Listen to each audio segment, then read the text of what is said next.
పెళ్లి కొడుకు చెప్పిందా? పెళ్లి కొడుకు ముందు బట్టలు మార్చుకో, అవతల పూజ మొదలవుతుందంట.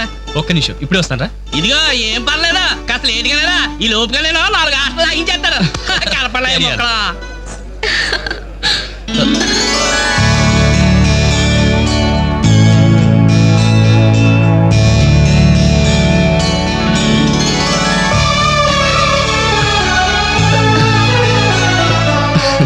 ప్లీజ్. ఏ అంజలి, పెళ్లి కొడుకు మిలిటరీ ఆఫీసర్ అంటే మోటుగా ఉంటాడేమో అనుకున్నాం. స్మూత్ గా స్మార్ట్ గా ఉన్నాడే.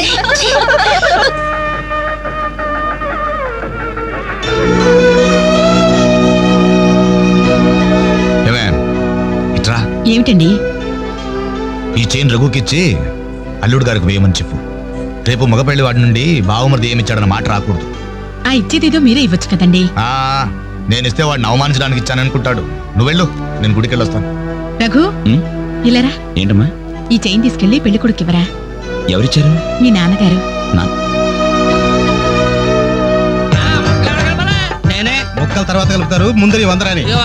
ఎంతైనా మగ పెళ్లివారే ఎంత దర్జాగా పేకాడుతున్నారు. ఏమండే, పెళ్లి ఎప్పుడో తెల్లారుజామున 3 గంటలకి.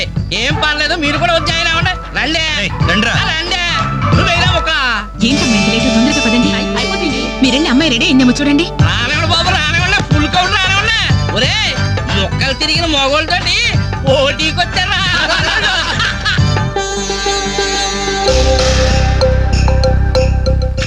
ఇప్పుడు కూడా షోలా అదే షో. చెప్పత్రా మావ, తీయండి బాబు, తీయండి. పాకెట్లో సొమ్మంతా తీయండి. అలా చూస్తారా, తీయండి.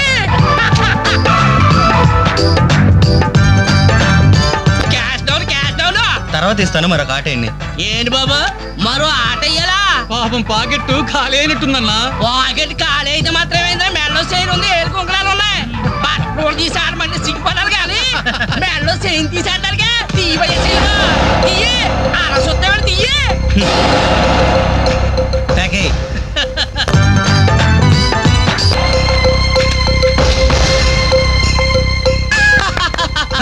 ఈ ఆట కూడా మాదే.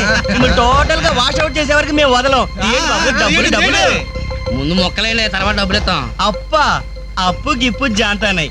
ఉంటే డబ్బులు తీ, లేకపోతే ఒంటి మీద నగలు తీ. వాళ్ళ ఒంటి మీద వస్తువులు ఎక్కడే రా, వేసుకున్న చొక్కాలు తప్ప.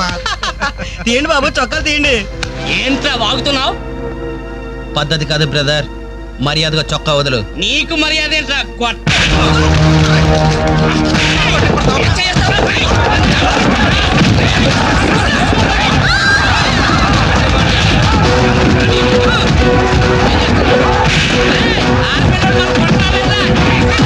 ఏమైంది? పెళ్లి కూతురు అన్న ఫ్రెండ్స్ మన వాళ్ళందరూ కొడుతున్నారా?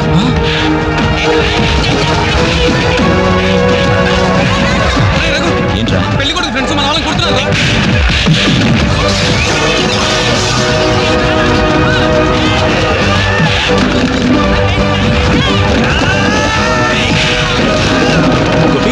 గోపి, ఇందులో మన తప్పేం లేదుగా? మన తప్పేం లేదురా, ముందు వాళ్ళే చేసుకున్నారు. ప్రామిస్ రా.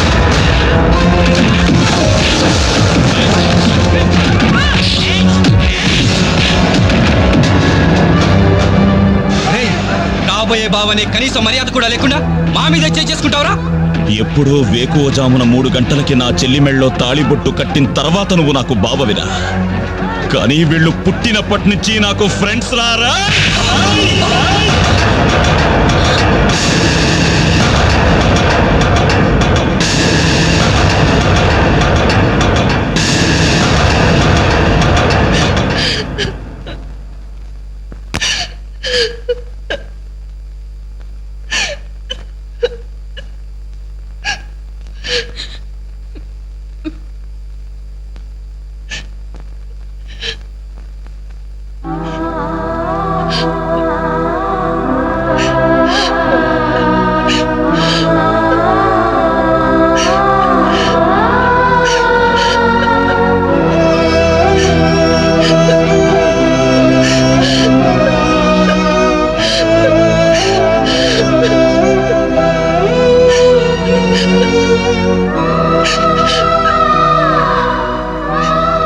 ఎప్పుడు వాడి ఇంట్లో లేడని ఏడ్చేవాళ్ళు.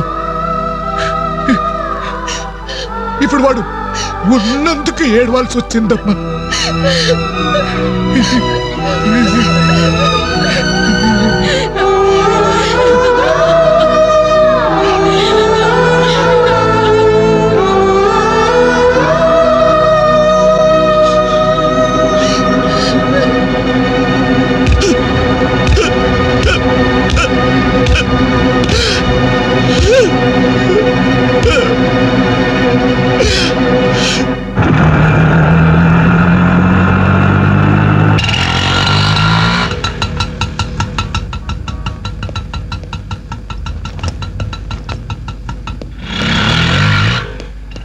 చిత్ర నేను రఘుని కలవాలి.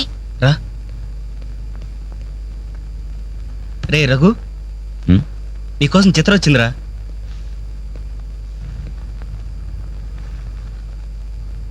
చిత్ర, ఏమిటిది? మా వాళ్ళు నాకు వేరే పెళ్లి నిర్ణయం చేశారు. అందుకే ఇల్లు వదిలి వచ్చేసాను. తొందరపడ్డావేమో చిత్ర. ఇంకా అక్కడే ఉంటే బలవంతంగానైనా నా పెళ్లి చేస్తారు. చిత్ర, నా చెల్లెలి పెళ్లి నా వల్లే ఆగిపోయింది.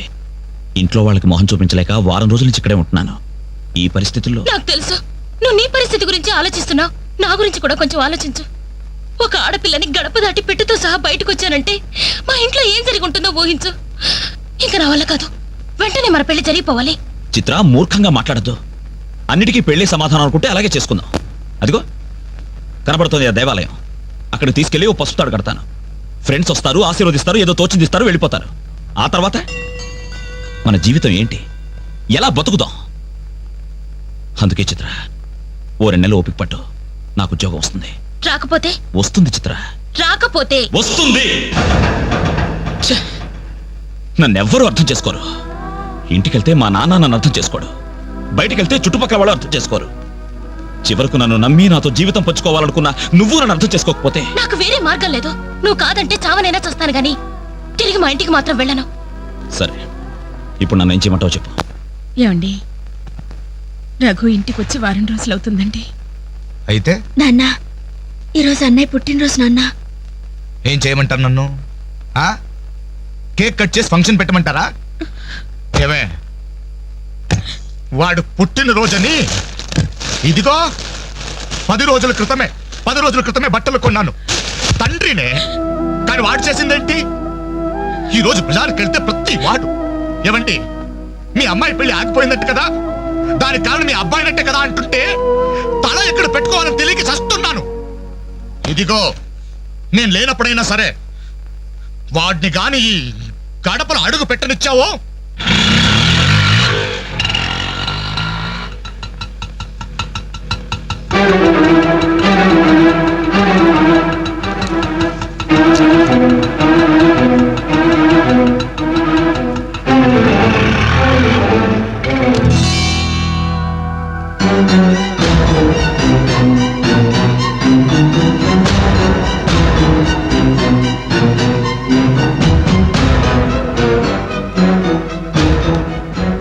ఎవర్రా ఈ అమ్మాయి? నమస్తే అండి, నా పేరు చిత్ర. నేను మీ అబ్బాయి 5 ఏళ్ల నుంచి ప్రేమించుకున్నాం, పెళ్లి చేసుకోవాలనుకుంటున్నాం. మా ఇంట్లో వాళ్ళు బలవంతంగా నా పెళ్లి చేయబోతుంటే ఇంట్లోంచి వచ్చేసాను. మీరు ఆశీర్వదిస్తే. ఆగమ్మా, ఆగు. కాస్త ఊపిరి పీల్చుకుని మాట్లాడమ్మా, లేకపోతే నా ఊపిరి ఆగిపోతుంది. ఆగు. ఇదెవరో తెలుసా? నా కూతురు, వీడి చెల్లి. 10 రోజుల క్రితమే పెళ్లి ఆగిపోయింది. దానికి కారణం ఎవరో తెలుసా? వీడే ఆ దౌర్భాగ్యుడు. అవును, వీడినెలా ప్రేమించావమ్మా? ఓ, ప్రేమించడానికి ఎవడో ఒకడు మగాడు దొరికితే చాలనుకున్నావా? ఒంటి నిండా కండ నిండా రంగు ఉంటే సరిపోతుందా? 5 ఏళ్ల నుంచి ప్రేమిస్తున్నానన్నావే, ఈ 5 ఏళ్లలో ఏం చేస్తున్నావు? ఎలా బ్రతికిస్తావని ఒక్కసారైనా అడిగావా? ఇదిగో వీడు వేసుకున్న ప్యాంటు నేను కొన్నది, వీడు వేసుకున్న షర్టు బనిను నేను కొన్నవి, ఆఖరికి చెప్పులు కూడా నావే, నా కష్టార్జితంతో కొన్నవి. ఇలాంటి బిచ్చగాడికి నువ్వు మెళ్ళో డోల్లా తయారయ్యావనుకో, నీకు తిండి నేనే పెట్టాలి, కట్టుకున్న చీర నేనే కొనాలి, తొడుకున్న జాకెట్ నేనే తెచ్చివ్వాలి. నువ్వు పూసుకునే పౌడరు, పెట్టుకునే బొట్టు, కాటుక, తల్లో పువ్వు, ఆఖరికి నువ్వు పడుకోవడానికి మంచం, దాని మీద దిండు, దుప్పట్టి అన్ని నేను సప్లై చేస్తే కాపురం మాత్రమే వీడి చేస్తాను. ప్లీజ్, 5 సంవత్సరాలుగా మాకు అర్థం కానివి 5 నిమిషాల్లో తెప్పించారు. థాంక్స్. చిత్ర ప్లీజ్ రఘు, నాతో రావద్దు. మీ నాన్న నా కళ్ళు తెరిపించాడు. అది కాదు చిత్ర. సారీ సార్, మీరు మీ ఉద్యోగాన్ని వెతుక్కోండి, నేను నా జీవితాన్ని వెతుక్కుంటాను. చిత్ర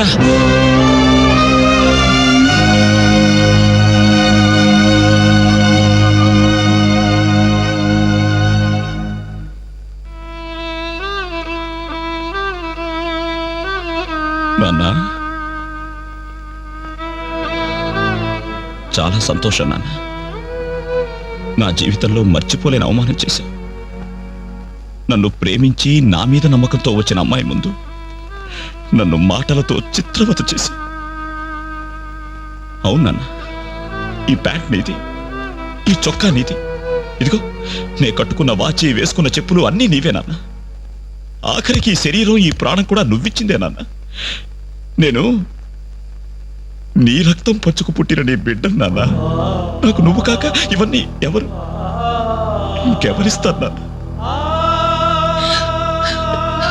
తండ్రినేవాడు కొడుకుతో 5 సంవత్సరాల వరకు తండ్రిగా ఉండాలి, 15 సంవత్సరాల వరకు గైడ్గా ఉండాలి, 15 సంవత్సరాల తర్వాత ఫ్రెండ్గా ఉండాలి అంటారు.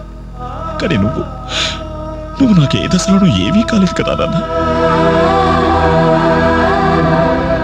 పైగా 25 సంవత్సరాలు కష్టపడి పోషించిన కొడుకు వ్యక్తిత్వాన్ని ఒక అమ్మాయి ముందు చంపేశా. నా పుట్టినరోజు నాడు నాకు గొప్ప బహుమానం ఇచ్చావు నాన్న. జన్మ జన్మలకి మర్చిపోలేని బహుమానం. నా పుట్టినరోజు నాడే నన్ను చంపేశావు నాన్న. చంపేశావు.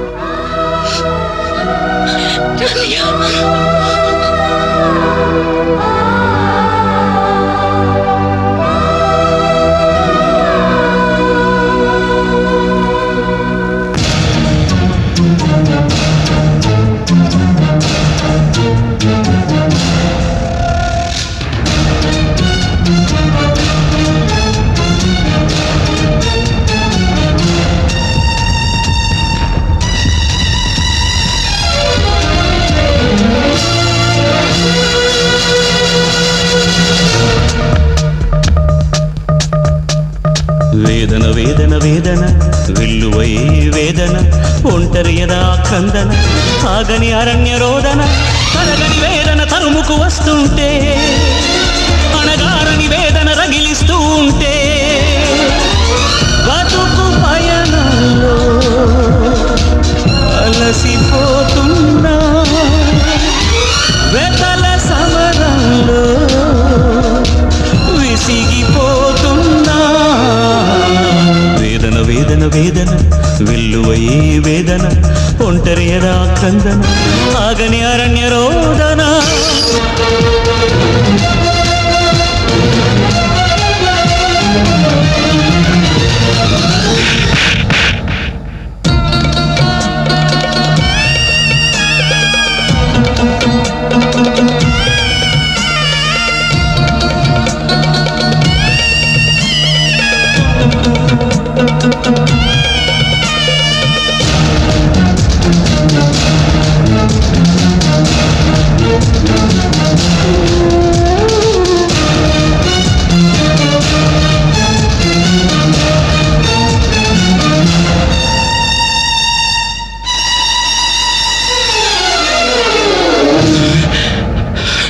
ఏ చిన్న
మంచి భవిష్యత్తు ఉంది.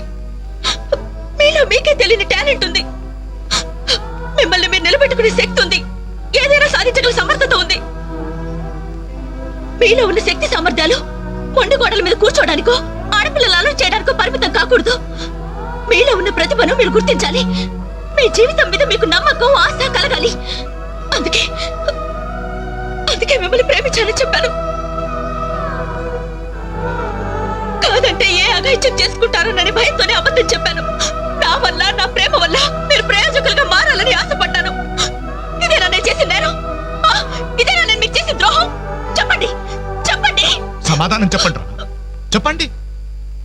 నలుగురు కుర్రాళ్ళతో ఐ లవ్ యూ చెప్తాను నాన్న ఓ కూతురు అడిగితే అలాగే చెప్పమ్మా అని బుద్ధున్న ఏ తండ్రి అనడు.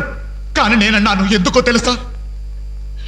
కొడుకు పోతే కన్నవాళ్ళు అనుభవించే చిత్రవద ఎలా ఉంటుందో నాకు తెలుసురా. అదే కడుపు కోత మీ కన్న వాళ్ళు అనుభవించకూడదు. రే, ఒక అమ్మాయిని ప్రేమించడానికి ముందు మిమ్మల్ని కని పెంచి పోషించి చదువు చెప్పించి మీరు ప్రయోజకులు కావాలని ఆశపడే మీ అమ్మ నాన్నలకు మీ ప్రేమను పంచంట్రా. ఇప్పుడు లైఫ్ ఎంజాయ్ చేస్తుంటే బాగానే ఉంటుంది. కానీ రేపు 30-35 సంవత్సరాలు అయ్యాక అప్పుడు తెలుస్తుందా జీవితం విలువేంటోని.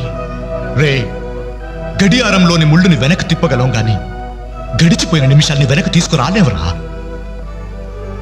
మీ జీవితాలు మొండి గోడల మధ్య సమాధి కాకూడదు. అశాంతితో ఆత్మహత్యలు చేసుకోకూడదు. అయోమయంలో పిచ్చి వాళ్ళుగానో అప్రయోజకులుగానో అసమర్థులుగానో మారకూడదు. యూత్ బాగుండాలి. ఇప్పటి కుర్రాళ్ళు కంప్యూటర్స్ తో పోటీ పడుతున్నారా? మీలాంటి కుర్రాళ్లే పుల్లయ్య గోపీచంద్, విశ్వనాథ్ ఆనంద్, సచిన్ తెండూల్కర్ అలా కారణాలు మీకు. బాగుండాలి మీరు. Youth our future. బాగుండాలి, బాగుండాలి.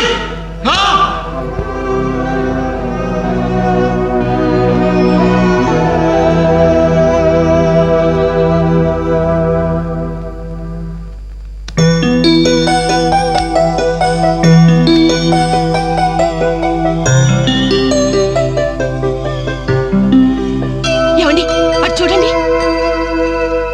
అలా చూడు. ఏమండి, అటు చూడండి.